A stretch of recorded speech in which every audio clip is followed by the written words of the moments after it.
우리에게 주시는 하나님 말씀, 어린이 주일에 주시는 말씀입니다. 잠언 1장 7절 말씀, 우리 아까 암송했지요.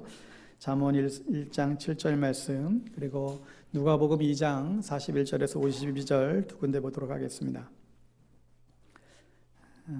잠언 1장 7절, 그리고 누가복음 2장 41절에서 52절입니다. 우리 자리에서 일어나셔서 하나님 말씀, 먼저 아까 잠언 1장 7절 말씀 다시 한번 먼저 같이 한 목소리로 선포합니다. 시작. 여호와를 경외하는 것이 지식의 근본이거늘 미련한 자는 지혜와 훈계를 멸시하느니라. 아멘. 누가복음 2장 41절에서 52절 교독하여 하나님 말씀 봉독합니다.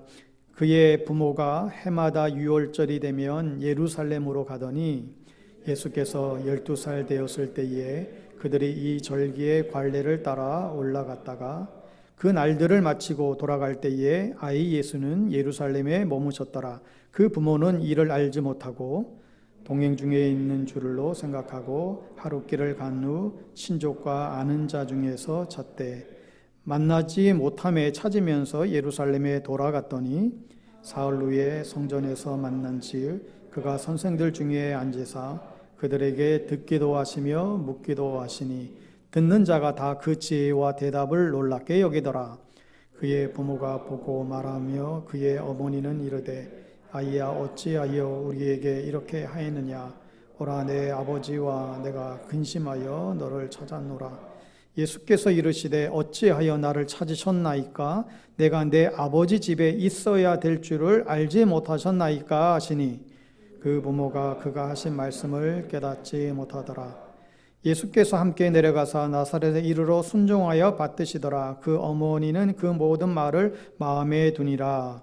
예수는 지혜와 키가 자라가며 하나님과 사람에게 더욱 사랑스러워 가시더라. 아멘. 오늘 어린이 주일에 여호와를 경외하는 작은 예수로 자라기라는 제목으로 하나님 말씀 나누겠습니다. 고인이 된 이어령 박사의 딸, 또 이민아 그 목사의 가슴 아픈 이야기는 그의 간증집을 통해서 우리에게 잘 소개해주고 있지요. 어린 시절 너무나 바쁜 이 아버지 이어령 박사의 뒷모습만 이제 보고 자란 이 이민아 목사는 어떻게 해서든지 이 아버지를 기쁘시게 하기 위해서 인정받고 사랑받고 싶은 그 마음에 하기 싫은 공부도 정말 억지로 더 열심히 했고 그렇게 또 유학생활도 그렇게 이를 악물고 감당했다고 합니다. 자신이 받은 그 애정 결핍의 상처가 너무 커서 자기는 자녀들에게 그런 고통을 안겨주지 않겠다 그런 생각에 더 끔찍히 정말 온 힘을 다해 사랑으로 자녀를 키웠다고 하지요. 그런데 사춘기에 접어든 이 방황하던 그 아들이 한 번은 자신의 꾸지람을 듣고는 아주 공허하고 차가운 그런 표정으로 엄마는 날 사랑하지 않아 하면서 이제 이렇게 쏘아 붙이는데 그 모습에서 어린 시절 자기 자신의 모습을 보는 것 같아 너무나 괴로웠다, 또 얼마나 울었는지 모른다 그런 고백을 합니다. 많은 여러 가지 사건들이 정말 뼈아픈 사건들이 많이 있었고 또 시간이 흘러서 마침내 주님의 은혜로 아들의 상처도 또 이 목사님 자신의 상처도 그리고 사랑을 주는 법을 몰랐던 그 아버지 그 이어령 박사의 그 상처도 모두 치료되고 회복이 되었습니다마는 그때까지 그 시간이 오기까지 모두가 얼마나 오랜 기간 정말 마음을 아파하며 지내는지 모른다고 그렇게 고백하고 있지요. 여러분 세상살이가 다 힘들지만 그 중에 제일 힘든 것이 부모 되기가 아닌가 생각이 듭니다. 세상 부모는 다 어렵습니다. 좋은 부모, 좋은 아빠, 좋은 엄마 되기도 어렵고 홀로 양육하는 것은 사실 더욱더 어렵지요. 어려운 정도가 아니라 때로는 정말 두렵기까지 합니다. 어떻게 하면 좋은 부모가 될 수 있을까? 어떻게 하면 정말 믿음 안에서 신앙 안에서 아이들을 잘 양육할 수 있을까? 우리는 흔히 신앙을 달리기 경주에 이제 비유하곤 하는데 신앙은 달리기 경주인 건 맞는데 단거리 경주가 아니라 릴레이 경주와 같다라는 생각을 하게 되지요. 50m, 100m를 아주 전력 질주해서 달려서 그냥 골인하면 그것으로 그냥 끝나는 게 아니라 다음 주자에게 바톤을 넘겨주어야 하는 것처럼 이 신앙을 다음 세대 우리 자녀들에게 물려주어야 하는 것이 우리의 신앙의 여정이자 또 경주라고 볼 수 있습니다. 지난번 베이징 하계올림픽 때에 400m 계주의 강력한 우승 후보였던 미국 선수들이 이번에는 탈락하고 말았습니다. 왜 탈락했느냐 하면 잘 못 뛰어서가 아닙니다. 이들 개별적으로 다 10초대를 뛰는 아주 뛰어난 선수들이었는데 그만 바톤을 떨어뜨리고 만 것이죠. 우리가 혹시 열심히 신앙생활하면서 우리도 열심히 달려가지만 우리의 자녀들에게 우리의 신앙의 바톤을 넘겨주지 못한 채 혹은 그 바톤을 떨어뜨려 버린 채 있는 것은 아닌가? 하나님께서 우리의 자녀들을 직접 양육하셔야 하겠지만 하나님은 부모를 세워서 부모에게 양육하게 하셨습니다. 위탁을 한 것이죠. 신명기 6장 7절에 보면 내 자녀들에게 부지런히 가르치라. 이것이 하나님의 디자인이고 하나님의 교육 방법이었어요. 하나님께서 부모를 세우셔서 그 부모에게 하나님의 자녀를 맡겼기 때문에 그 부모는 그 자녀의 소유권자가 아니라 청지기에 불과합니다. 그렇기 때문에 내 욕망대로 내 욕심대로 자녀를 키우면 되는 것이 아니라 하나님의 뜻대로 하나님이 자녀이기 때문에 하나님의 말씀대로 양육을 해야 한다는 것이죠. 오늘날 인구 절벽을 절감하면서 또 주일학교 학생 수가 크게 줄면서 절반 이상이 교회가 주일학교가 아예 없습니다. 다음 세대가 교육의 대상이 아니라 성교의 대상이 되어버리고 말았습니다. 이제는 신앙의 위기가 아니라 신앙의 단절까지 우리는 고민해야 될 상황에 놓여 있습니다. 정말 이러한 때에 정말 또 우리의 정말 소수의 학생이지만 정말 이들을 통해서 하나님의 나라, 정말 세상을 변화시키는 믿음의 주역으로 우리의 자녀들을 양육하는 일에 더욱더 힘을 모아야 되겠다 생각하게 됩니다. 자녀 양육에 대한 성경의 가장 중요한 원리 키워드를 뽑자면 바로 오늘 말씀에 여호와를 경외하는 것이 지식의 근본이거늘, 이 말씀이에요. 여호와를 경외하는 것이 곧 지식의 근본이 된다. 우리 자녀들이 지식의 근본이 되기를 우리는 원하죠. 공부를 잘하고 머리가 되길 원하고 리더의 자리에 오르길 원하고 하나님이 쓰신 일꾼이 되길 원하는데 정작 여호와를 상실해버린 가정들이 너무나 많이 있습니다. 여러분, 성경에서 성경대로 자녀를 잘 양육한 여러 예시들이 나오는데 그 중에 한 사람을 뽑자면 구약에서는 아브라함을 뽑을 수 있습니다. 그가 100세에 정말 소중한 100세의 아들을 낳았잖아요. 그 아들 이삭입니다. 하나님은 이 아들 이삭을 허락해 준 다음에 아브라함을 테스트하는 거예요. 그게 뭐예요? 그 100세의 날 그 소중한 그 아들을 제단의 제물로 바치라는 거죠. 하나님께서는 여호와를 정말로 이 아브라함이 경외하는지 그것을 테스트하기 위하여 독자 이삭을 바치라고 하는 청천명령과 같은 그런 명령을 하시잖아요.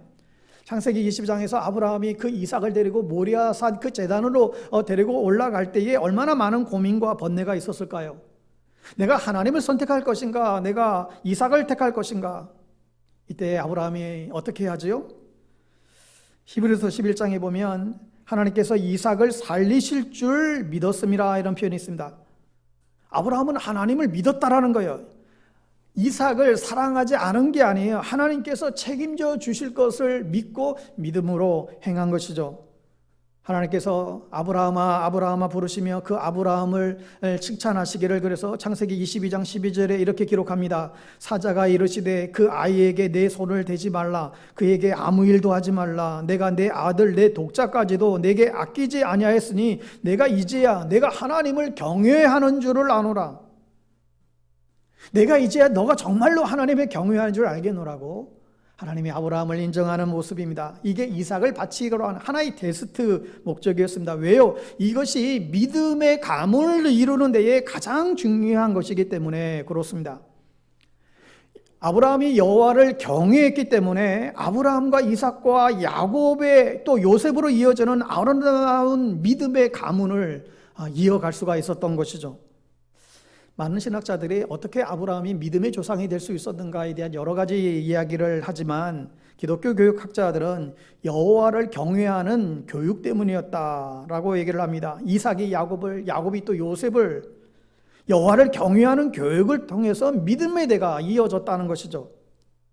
그런데 반대로 성경에는 자녀 교육이 실패한 가정들도 많이 나옵니다. 대표적으로 구약의 제사장 가운데에 엘리 제사장 가문입니다. 엘리 제사장에게는 두 아들이 있었는데 홈니와 비느하스라고 하는 두 아들입니다. 사무엘상 2장 12절에 보면 엘리의 아들들은 행실이 나빠 여호와를 알지 못하더라 표현합니다. 여러분, 이 홈니와 비느하스의 문제가 무엇이었습니까? IQ가 안 좋은 건가요? 오늘 같으면 무슨 내신 성적이 안 좋은 겁니까? 학교가 시원치 않습니까? 오늘날로 치면 이 홈니와 비느하스는 금수저로 태어난 사람이에요.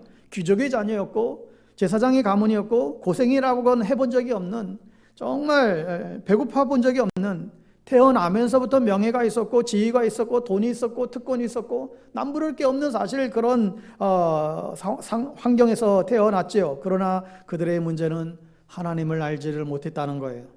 하나님을 두려워하지도 않았습니다. 하나님을 경외하지도 않았습니다. 하나님을 인정하지도 존중하지도 않았어요. 이들에게는 개인적인 하나님은 그들에게는 없었어요. 부모님의 아버지의 하나님, 또 이스라엘의 하나님은 있었지만 자신의 하나님은 되지 못했던 것이죠. 옛날 개역성경 한글을 보면 그 본문을 엘리의 아들들은 불량자라 하나님을 알지 아니하였더라 이렇게 표현하고 있습니다. 이 불량자라는 말은 벨리 아래에서 나온 말입니다. 이 벨리알, 이 마귀 자식이라는 뜻이에요. 그러니까 하나님을 알지 못한 것이 아니라 하나님을 알지 아니했던 거예요. 머릿속으로는 하나님이 계신 것을 알았지만 하나님께 어떤 식으로 제사를 드리는지 어떻게 예배를 드리는지 다 알았지만 하나님의 제사를 멸시 이들은 했습니다. 여러분, 우리 자녀들의 문제가 뭡니까? 오늘날 우리 다음 세대의 문제가 무엇입니까? 공부 못하고 잘하고 이게 문제가 아니에요. 여호와를 경외하지 않고 있다라고 한다면 이게 문제인 것이죠. 엘리가 훌륭한 제사장이었지만 결정적인 실패가 있었는데 그건 자녀 교육의 실패였습니다. 엘리는 훌륭한 제사장이었음에도 불구하고 그 자녀들 홈니와 비느하스는 그 신앙의 뒤를 이어가지 못했잖아요. 여러분, 우리 교회의 직분이 우리 자녀들의 믿음을 대신해 주지 않습니다. 우리 자녀들의 신앙을 보장해 주는 게 아닙니다. 목사의 자녀라고, 장로의 자녀라고, 권사의 자녀라고, 집사의 자녀라고 부모의 믿음이 자녀의 믿음으로 그대로 가는 게 아니라는 거예요. 하나님께서 이 엘리야를 책망하신 내용이 사무엘상 2장 29절에 나오는데 여러분, 사무엘상 2장 29절 말씀 한번 화면 보면서 같이 한번 읽을게요. 시작. 너희는 어찌하여 내가 내 처소에서 명령한 내 제물과 예물을 밟으며 내 아들들을 나보다 더 중히 여겨 내 백성 이스라엘이 드리는 가장 좋은 곳으로 너희들을 살찌게 하느냐. 이 말씀 가운데 보면 내 아들들을 나보다 더 중요히 여겼다. 이게 포인트예요. 내 아들들을 나보다, 하나님보다 더 중요하게 여겼다. 무슨 얘기예요? 하나님보다 자녀를 더 중요히 여겼다는 거예요. 엘리의 자녀 교육의 실패는 자녀를 사랑하지 않았기 때문에 실패가 아니에요. 그 반대로 어쩌면 자녀를 과도하게 사랑했어요. 하나님보다 더 중요하게 여기고 더 사랑했다는 거예요. 무슨 얘기예요? 하나님의 법도대로 가르치지 못한 거예요. 그냥 오냐 그냥 다 그냥 이쁘고 귀하고 그냥 그렇게 그냥 자녀들을 그냥 다 그냥 품어 주기만 한 거예요. 결국 이 엘리의 자녀 교육은 실패로 돌아가고 말았습니다. 우리에게 아브라함의 자녀 교육이 있고 엘리의 자녀 교육이 있어요. 여러분은 어느 쪽에 있으신가요? 나는 아브라함처럼 여호와를 경외하는 일을 가장 최우선으로 삼고 있는가? 아니면 엘리처럼 여호와를 경외하는 일에 그런 교육에 실패하고 있는가? 그렇다면 왜 여호와를 경외하는 것이 이렇게 중요한가?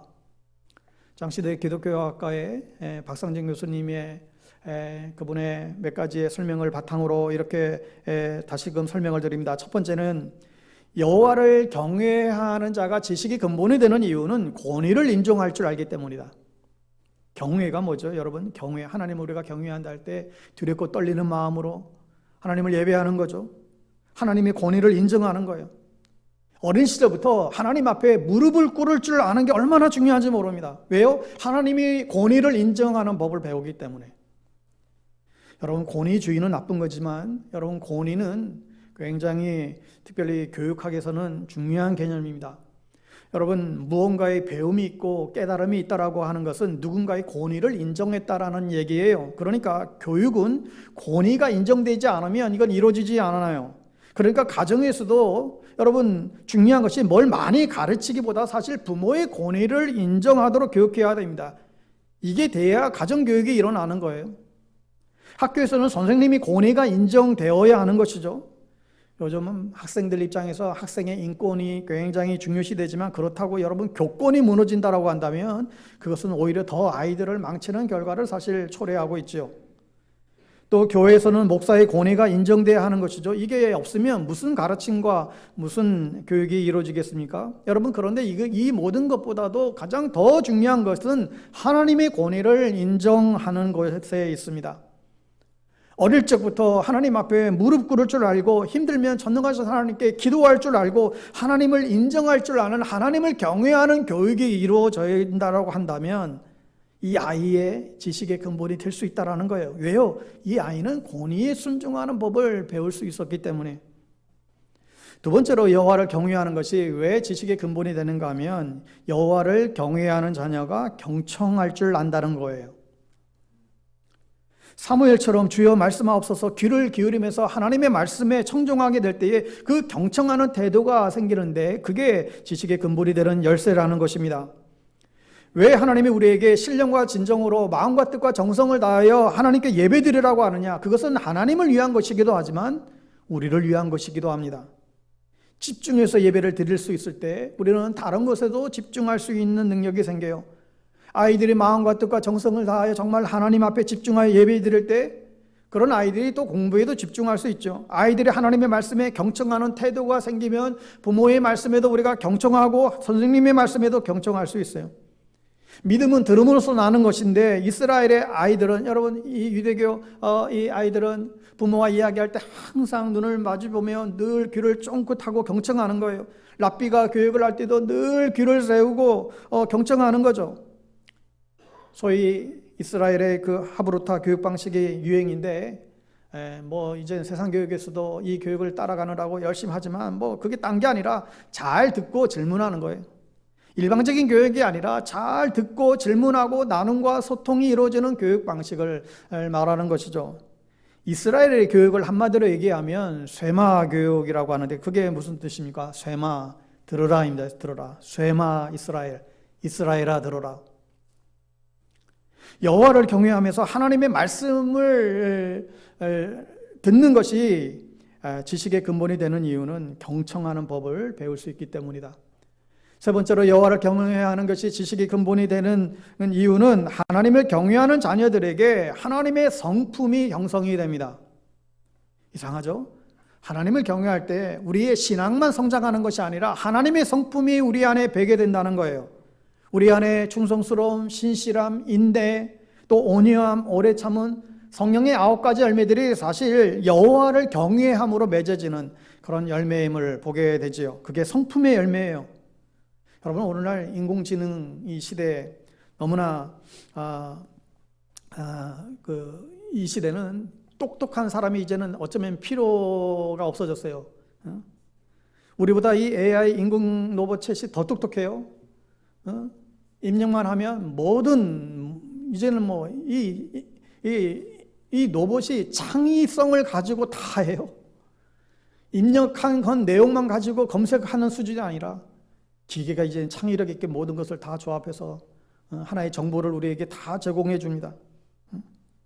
그러니까 어떻게 보면 이제 앞으로 우리는 공부 안 해도 될 것 같아요. 뭐 이미 뭐 지식이 뭐 다 도움 받으면 다 되니까.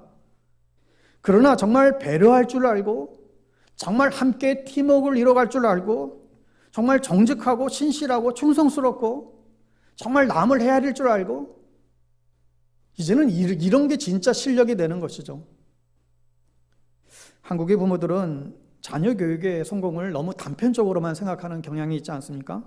어느 대학에 들어갔다, 어느 직장에 들어갔다, 얼마나 성공했냐, 이게 전부예요.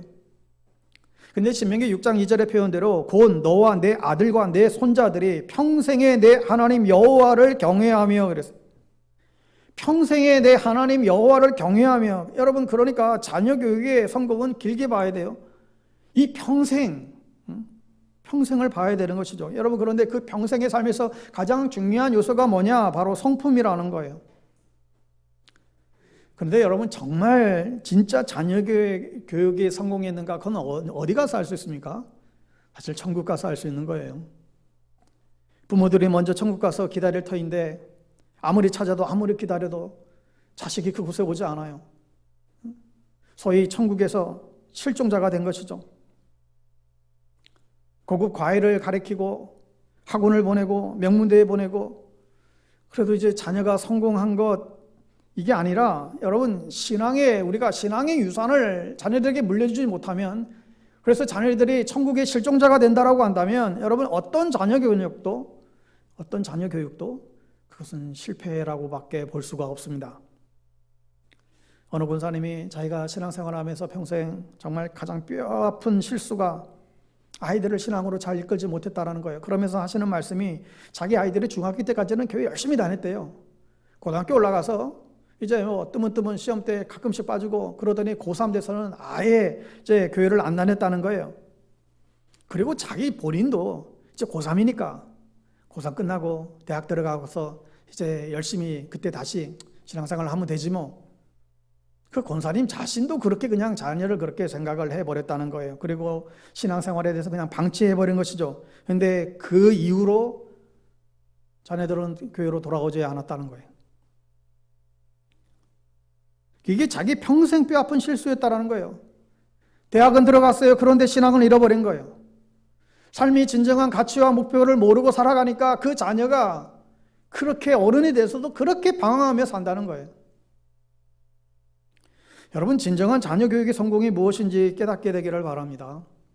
여호와를 경외하는 것이 왜 지식의 근본이냐? 바로 영혼까지 연결되어지는 하나님의 성품으로 연결되어지는 것이기 때문에, 그래서 이 땅에서의 분명한 정체성을 가지고 작은 예수로 살아갈 수 있어야 합니다.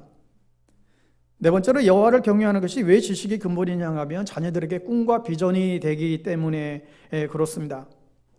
여러분, 우리가 성경을 읽고 말씀을 듣고 예배를 듣고 성경에 나타난 수많은 믿음의 사람들을 보면서 아이들은 저도 요셉과 같은 사람이 될래요, 다니엘과 같은 믿음의 사람이 될래요, 에스더 같은 그런 나라를 위해서 기도하는 여인이 될래요, 또 세상에서 선한 영향력을 미치는 많은 믿음의 사람들이 있습니다. 여러분은 주변에 얼마나 많은 사람이 있는지 모르겠는데, 여러분 정말로 우리 주변에는요, 정말 우리가 생각지 않을 만큼 또 반면에 정말로 신실한, 세상에 정말 믿음의 선한 영향을 미치는 많은 믿음의 사람들이 사실 있어요. 그 사람들을 보면서 그들 마음에, 아이들의 마음에, 자녀들의 마음에 꿈이 생기게 되죠. 그러면서 그들 안에 스스로 그 마음 안에 시동이 걸려요. 왜요?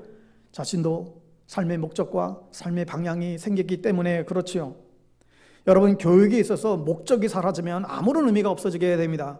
내가 왜 공부하는지, 내가 왜 성공해야 되는지, 내가 왜 살아야 되는지, 이 삶의 목적을 잃어버리면 사실 아무런 의미가 없게 되죠. 아이들은 지금은 왜 공부해야 되는지, 왜 학교를 다녀야 되는지 그냥 마지못해 남들 다니니까 어쩔 수 없이 싫어도 다닐지 모르겠지만, 여호와를 경외하면서 삶의 목적이 생기고 방향이 생기면 그야말로 그때는 스스로 자기 주도 학습이 이루어지는 거예요. 스스로 공부하는 거예요. 목적을 깨닫고 나면 스스로 자기가 어떻게 살아야 될지 그 길을 찾아가는 것이죠. 리고르 목사님의 그 목적이 이끄는 삶에 이런 내용이 있습니다.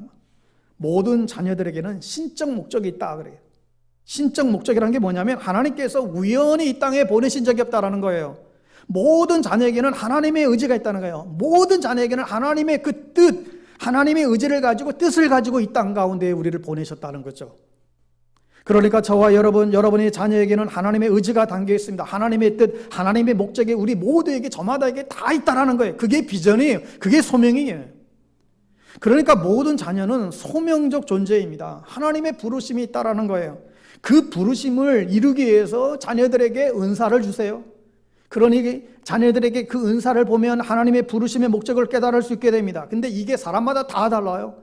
80억 인구 가운데 이게 같은 사람이 없어요. 다 달라요.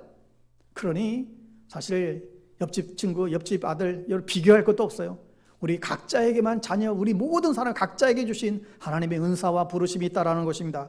결코 비교의 대상이 아닌 것이죠. 그 아이 속에 있는 은사에 불이 붙고 그 아이만이 가지는 그 소명적인 삶을 살아가도록 영적 점화자의 역할을 하는 것이 부모예요. 그래서 나만의 비전과 나만의 꿈과 나만의 은사를 가지고 하나님께 영광 돌리는 삶을 살려는 그 소명에 불 붙이는, 그 불이 붙도록 도와주는 사람이 바로 이 부모의 역할입니다. 이렇듯 여호와를 경외하는 것이 지식의 근본이 되는 이유는 이외에도 셀 수 없이 많습니다. 그렇다면 여호와를 경외하는 우리 자녀들로 자라나기 위해서 우리가 어떻게 해야 될까요? 여러분, 무엇보다도 부모가 다시금 거듭나야 됩니다. 이 말은 여러분 다 예수를 주로 고백했으니까 여러분 믿음으로 거듭난 하나님 백성이죠. 그 거듭남이 아니라 자녀 교육이 있어서 거듭나야 돼요. 교회는 다니지만 자녀 교육에 있어서는 세속적인 방법을 우선적으로 취하기 때문에 그 자녀가 부모로부터 세속적인 영향을 계속 받는 거예요. 자녀가 부모에게 신앙적인 영향을 받지 않는 거예요. 함께 기도하고 함께 예배하고 이게 없어요. 복음을 얘기하지 않아요. 신앙에 대해서 진지하게 대화를 나누지 않는 부모들이 된다면 사실 자녀들에게 선한 영향력을 미칠 수가 없게 됩니다. 늘 하는 얘기는 너 학원 다녀왔니? 너 뭐 공부했니? 너 지금부터 너 이렇게 안 하면 뭐 인서울 하겠냐? 2호선 타겠니? 2호선 타는 게 뭔 말인지 아세요? 아이들도 모르는데 왜 2호선을 타야 돼요? 2호선을 타야 대부분 명문대학은 다 글로 있대요. 근데 이렇게 자녀 교육이 세속적이면 그 아이는 안 믿는 자녀랑 뭐 다를 바가 없다라는 거예요. 부모가 교회는 다니지만 신앙적인 대화를 나누지 않고 신앙적인 양육을 하지 않는다라고 한다면 이 아이는 세상적인 영향을 받을 수밖에 없게 됩니다.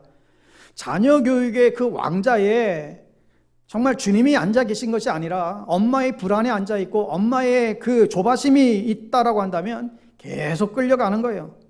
그런데 그 엄마 아빠의 조바심을 내려놓고 그 왕자의 예수님이 앉게 될 때 비로소 주님이 자녀들을 통치하시고 다스리기 시작한다는 것이죠. 주님, 내 자녀들을 주님이 친히 다스려 주시고 통치해 주세요.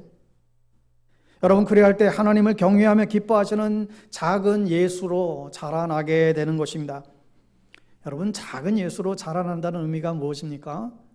주일이면 그냥 그래도 교회 와서 예배 드리고 또 그렇게 하면 작은 예수가 되는 건가요? 물론 그 안에도 포함되어 있지만 더 큰, 더 중요한 의미는 작은 예수는 예수님의 생각과 그 의식을 가지고 살아가는 사람을 말합니다.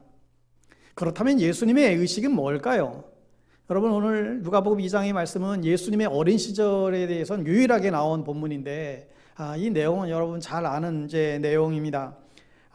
예수님이 12살 때 부모님과 함께 예루살렘에 절기를 지키러 예루살렘에 왔다가 다시 돌아가는데 하루가 지나서도 이 엄마는 예수님이 없어진 걸 몰랐어요. 하루가 지나서 한참 뒤에야 애가 없어진 거예요. 그래야 뭐 불이 나게 애를 찾기를 시작하는데 거슬러서 올라가는데 아무리 찾고 헤매도 아이가 보이지 않는 것이죠. 결국은 사흘째 되는 날 혹여나 예루살렘까지 왔는데 예루살렘 다 뒤지다가 마지막에 혹여나 성전에 있을까 해서 성전에 가봤더니 글쎄 예수님이 성전에서 율법학자들과 지금 막 토론하며 지금 이야기를 나누고 있는 것입니다. 그런데 그 내용을 보니까 율법학자들이 오히려 그 어린 예수에게 논쟁하면서 쩔쩔매고 있는 모습을 보면서 한편으로 굉장히 신기해하면서도 너무나 이 아이를 찾던 그 갈급함에 그 화가 나서 소리를 치죠. 너 여기서 뭐 하는 짓이야? 네 아빠와 네 엄마가 얼마나 너를 찾아다니라고 헤매는지 아느냐? 이때 12살짜리 예수님이 뭐라고 대답해요? 49절에 이렇게 대답합니다. 내가 내 아버지 집에 있어야 할 줄을 알지 못하셨나이까? 얼핏 이해가 안 되죠? 내가 내 아버지 집에 있어야 될 줄을 알지 못하셨나이까? 여러분, 이 구절 안에는 예수님 자신이 길에 대해서, 자신의 목적에 대해서, 자신의 소속에 대해서 이 안에 다 담겨져 있는 대답입니다. 결국 예수님의 의식이 우리의 의식이 될 때만 우리는 작은 예수처럼 자라나고 작은 예수처럼 살아갈 수 있다라는 것이죠. 오늘 적용점으로 이 예수님의 의식 네 가지를 여러분 소개할 텐데 꼭 배우시기를 바랍니다. 첫 번째는 소유에 대한 의식입니다. 나는 하나님을 떠나지 않을 것이다. 나는 하나님의 것이다라는 거예요. 여러분, 아이들이 처음 초등학교 들어갈 때 필통에도 연필에도 자기 이름 다 스티커 다 붙이잖아요. 응? 책가방에도 다 자기 이름을 써놓습니다. 이거 내 거라는 거예요. 예수님은 12살이었지만 나는 하나님의 것이다 라고 하는 분명한 의식을 가지고 있었습니다. 그래서 오늘 본문에 내가 내 아버지 집에 있어야 될 줄, 내 아버지, 나의 아버지죠. 나의 아버지 집에. 그러니까 자기의 소유권이 내 아버지께 있다는 것을 분명히 하고 있습니다. 우리가 작은 예수로 살아가기를 원하세요? 그렇다면 우리가 가져야 될 생각은 나는 내 것이 아니라 하나님의 것이다. 하나님이 나를 만드셨으니까 하나님의 것이고, 또 하나님이 자기 아들 예수와 우리를 맞바꾸셨으니까 우리는 하나님의 것이죠. 나는 하나님의 것이다. 내 인생, 내 건강, 내 미래 모두가 다 하나님의 것이다. 여러분, 우리가 이것을 믿지 않으니까 어떻게 돼요? 내가 하나님의 것이다. 이걸 믿지 않으니까 우리는 매일 장래에 대해서 염려하고, 건강에 대해서 염려하고, 미래에 대해서 염려하고, 내일에 대해서 염려하고, 내 생명에 다 염려투성인 거예요. 하이델베르크 요리문답 제1문에 이런 질문이 있어요. 살아서나 죽어서나 당신의 유일한 위로는 무엇입니까? 답이 살아서나 죽어서나 나는 나의 것이 아니요 몸도 영혼도 나의 신실한 구주 예수 그리스도의 것입니다. 나는 내 것이 아니라 예수님의 것입니다. 여러분은 크리스찬이 맞습니까? 여러분, 크리스찬이 맞습니까? 크리스찬, 이 말은 나는 그리스도의 소유라는 거예요. 나는 주님의 것이라는 거예요. 여러분, 우리가 평생 잊지 말아야 할 것, 이 하나님의 관계죠. 평생 하나님을 떠나지 않게 되기를 바랍니다. 하나님을 떠나는 순간 우리는 내가 있어야 될 자리를 근원적으로 잃어버리는 거예요. 그러면 하나님 없이 사는 불행한 인생이 되게 됩니다. 하나님을 떠나지 말아라. 우리가 한평생 잊지 말아야 될 교훈이죠. 두 번째 의식은 나는 하나님의 말씀을 떠나지 않을 것이다. 이게 삶의 원리입니다. 우리는 다른 사람들의 생각과 의식을 따라 살지 않습니다. 우리는 곧 죽어도 하나님의 말씀을 목숨같이 지키며 그 말씀대로 살아가는 존재들이다. 예수님은 성전에서 율법 선생들과 함께 토론을 하실 만큼 말씀이 그의 의식 가운데 깊이 중심에 있었죠. 그러므로 작은 예수로 살기를 원한다면 우리는 나는 늙어서 죽을 때까지 하나님의 말씀을 떠나지 않을 것이다 결단하고 또 자녀들에게도 그렇게 가르칠 수 있어야 됩니다. 잠언 22장 6절 말씀대로 마땅히 행할 길을 아이들에게 가르치라. 그래야하면 늙어도 그것을 떠나지 아니하리라. 오늘날 변화무쌍한 이 시대를 살아가는 자녀들에게 정말 이 혼돈의 시대 속에, 이 상대주의가 판치는 이 시대 속에 정말 절대 진리, 절대적인 이 진리의 말씀인 하나님의 말씀을 가르쳐야만 합니다. 디모데후서 3장 15절의 말씀, 또 어려서부터 성경을 알았나니 성경은 능히 너로 하여금 그리스도 예수 안에 있는 믿음으로 말미암아 구원에 이르는 지혜가 있게 하느니라. 이 말씀의 주어가 보면 성경은이에요. 성경은 주어가. 동사가 뭐예요? 하느니라예요. 그러니까 주어와 동사를 붙이면 성경은 하느니라. 부모가 하는 게 아니라는 거예요. 성경이 하는 거예요. 그러니까 우리가 해야 될 일은 성경을 가르치고 성경을 읽고 함께 묵상하고 그래야만 그때부터 비로소 하나님의 감동하심으로 말미암아 교훈과 책망과 바른감과 의로 교육하는 일들이 성령을 통해서 우리 안에서 비로소 이루어지게 됩니다. 세 번째 의식은 소속감인데 나는 아버지 집을 떠나지 않겠다. 나는 아버지 집을 떠나지 않을 것입니다. 나는 하나님의 가족 공동체에 속해 있습니다. 내 삶의 자리는 하나님의 그 백성의 공동체, 하나님의 패밀리, 하나님의 집이다. 예수님은 절기 때마다 예루살렘 아버지 집에 와서 예배했을 것입니다. 그리고 매주 회당에서 예배했습니다. 청년 여호수아도 회당에서 떠나지 않았다 그런 표현이 나와 있는데 평생 예배의 자리를 떠나지 않으셨어요. 여러분, 우리가 작은 예수로 자라가고 우리 자녀들이 작은 예수로 살아가기 원한다면 우리가 결심할 것은 나는 아버지 집을 떠나지 않겠다. 나는 정말 교회를 떠나지 않겠다. 나는 예배를 떠나지 않겠다. 여러분, 이 사실을 놓치지 마시기를 바랍니다. 마지막 네 번째 의식은 소명의식입니다. 나는 아버지의 일을 떠나지 않을 것이다. 아버지의 일. 여러분, 오늘 본문에 보시면 그 아버지의 집 앞에 관사가 그 관주가 붙어 있어요.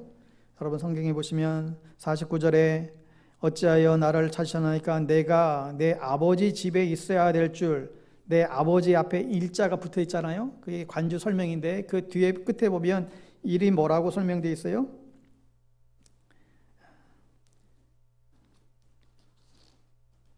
밑에 보면 일 또는 내 아버지의 일에 관계하여야 그랬습니다. 또는 내 아버지 일에 관계하여야 할 줄을 알지 못하셨나이까. 그러니까 어떤 번역에서는 내가 아버지 집에 있어야 될 줄을 알지 못하셨나이까. 이것을 내가 아버지의 일에 전념해야 할 것을 알지 못하셨나이까 이렇게 번역하고 있습니다. 무슨 말인가 하면 예수님은 태어나면서부터 내가 왜 살아야 되는지, 그 살아가는 이유가 뭔지, 내 삶의 목적이 무엇인지, 나는 지금 세상을 구원하려고 십자가의 죽으러 이 땅에 오셨다라고 하는 그 목적을 분명히 잊지 않았다는 거예요. 그렇기 때문에 저와 여러분이 구원을 하나님의 자녀가 된 것이죠. 그러면 우리가 하나님의 자녀가 되고 예수님의 제자가 되었다라고 한다면 이 예수님과 동일한 이 목적을 가지고 우리는 살아갈 수 있어야 됩니다. 그렇다고 해서 우리도 예수님 따라서 이제 십자가에 죽을 필요는 없어요. 예수님이 대신 다 죽으시고 부활하셨기 때문에 우리가 해야 될 일은 한 가지예요. 하나님이 기쁨이 되는 삶이에요. 하나님을 기쁘시게 하는 삶이에요. 우리 자녀들이 무슨 혹 배우가 될지 가수가 될지 정치가가 될지 혹 여러분들이 또 어떤 교사가 될지 선교사가 될지 모르겠어요. 뭐가 되든 상관이 없어요. 우리 모두의 공통적인 하나의 목적은 하나님을 기쁘시게 하는 삶에 있어요. 하나님을 영화롭게 하는 것입니다. 저는 우리 모든 자녀들이 무슨 일을 하든지 하나님이 기뻐하시는 사람이 되었으면 좋겠습니다. 나 주님이 기쁨 되기 원하네. 내가 원하는 한 가지, 주님의 기쁨 되는 것. 하나님을 기쁘시게 하는 의사, 하나님을 기쁘시게 하는 정치인, 하나님을 기쁘시게 하는 선생님, 하나님을 기쁘시게 하는 회사원, 하나님을 기쁘시게 하는 부모, 하나님을 기쁘시게 하는 그 자리에 우리 모든 자녀들이 있게 되기를 바랍니다. 뭐가 되든 목적은 하나예요. 하나님을 기쁘시게 하는 일이 내 일인 사실을 잊지 않고 살아야 그 사람이 바로 작은 예수가 될 수 있습니다. 마지막으로 기억할 것은 부모의 삶이 자녀들을 교육하는 것입니다. 말이 아니라 너 하나님 경외하랬지? 너 왜 하나님 경외 안 해? 이 말이 아니라 먼저 부모가 하나님을 경외하는 삶을 살아갈 때에 그 뒷모습이 자녀들에게는 가르침이 되는 거예요.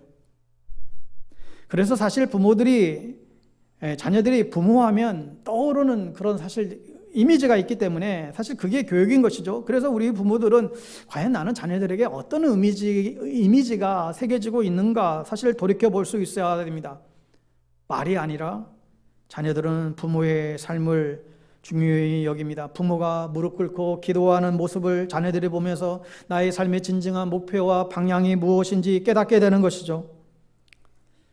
찬송가 190장에 나의 사랑하는 책 잘 아는 찬양이 있습니다. 원래 제목은 나의 어머니가 사랑하는 성경책이에요.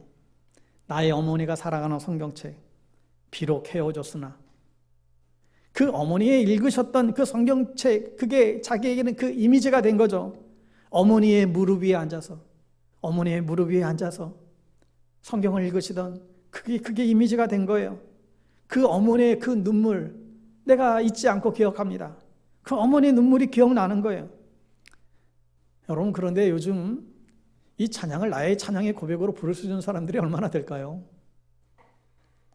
우리 자녀들에게 이 찬양, 여러분, 이 찬양 정말 나의 고백의 찬양으로 우리가 부를 수 있을까요?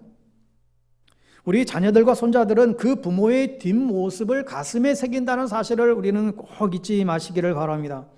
부모가 예배 시간에 하나님께 시선을 맞추고 기도하고 찬양하는 모습을 보면서 아이들은 예배자로 서게 됩니다. 예배 중에 남몰래 훔치면서 눈물 흘리는 아빠의 눈물이 자녀들의 그 가슴에 심장이 박동이 뛰게 됩니다. 엄마의 간절한 그 기도 소리가 아이의 꿈이 되게 됩니다. 아유, 내 자녀들은 이미 다 컸고 이미 늦었네. 이미 아이들 다 커버렸고. 여러분 그렇게 실망하지 마시고 지금이라도 자녀를 위한 기도가 필요하고 손주들을 위한 기도가 필요한 것입니다. 사랑하는 여러분, 오늘날 세상적인 교육 방식이 너무나 우리의 생각을 흔들어 놓고 있죠. 하나님의 방식이 아닌 너무나 많은 세상의 지혜와 인간의 지혜가 우리 주변에 너무나 가득해요. 하여 여러분, 우리가 믿음 안에서 정말 믿음의 방식대로 살아가는 혼자 힘으로 안 돼요. 그래서 믿음의 엄마끼리 서로 격려하고 함께 가야만 합니다. 나 혼자 이게 안 되는 것 같아요. 여러분, 한국의 교육은 누가 지배한다고 그럽니까? 응? 옆집 아줌마래요. 여러분, 맘카페 같은데 여러분 가보면 정말 온갖 종류의 뉴스들이 도배되어 있습니다. 거기에 보면 뭐 새로운 정보뿐만 아니라 가짜 뉴스들도 얼마나 많은지 몰라요. 어느 학원이 쫓아들어 애들에게 어릴 때부터 몇 살 때는 뭐 이거 해야 되고 이거 해야 되고 이거 해야 되고 이런 것부터 뭐 카더라부터 시작해서 수만 가지 뉴스들이 올라와요. 정신없어요. 정보들이 정말 너무너무 정말 난무한데 세속적인 가치관이 그대로 다 도배되어 있습니다. 여러분, 그것들 들여다보면 아이고, 우리 애만 나오고 된 것 같고, 정말 우리 애 이렇게 놔두다가 우리 애만 큰일 날 것 같고, 나만 바보인 것 같고, 이런 생각들이 계속해서 들게 만들어요. 여러분, 그래서 믿음의 엄마들이 서로 모여 함께 격려하는 일들이 너무 중요합니다. 서로의 실패담도 나누고 격려도 하고 기도해주고, 그래서 믿음으로 자녀들을 교육하는 일에 함께 더불어 해야 되는 이 부모들의 이 신앙 공동체가 너무 필요한 것 같아요. 요즘에 진행되는 이 마도와이즈 모임 통해서 그래도 조금이나마 이런 모임들이 여러분이 일어나게 되니까 너무 감사하게 생각합니다. 자녀들을 위해서, 가정을 위해서 눈물로 기도하는 엄마들의 모습을 보면서 함께 기도하게 되고 또 격려하게 되고, 정말 말씀과 기도로 우리가 서지 않으면 정말 우리 자녀들에게 대안이 없는 거예요. 우리의 가정마다 하나님의 사람들이 자라나고 키워내는 은혜가 있게 되기를 바랍니다. 또한 우리의 어른들은 우리 모두의 자녀들의 영적인 어미와 아비의 역할을 여러분 그런 의식을 가지고 사랑으로 격려해 주시고 다음 세대에 정말 이 신앙 전수의 놀라운 역사가 우리 교회 안에서 일어날 수 있도록 여러분 계속해서 기도해 주시기를 간절히 부탁합니다. 기도하겠습니다. 거룩하신 아버지 하나님, 감사합니다.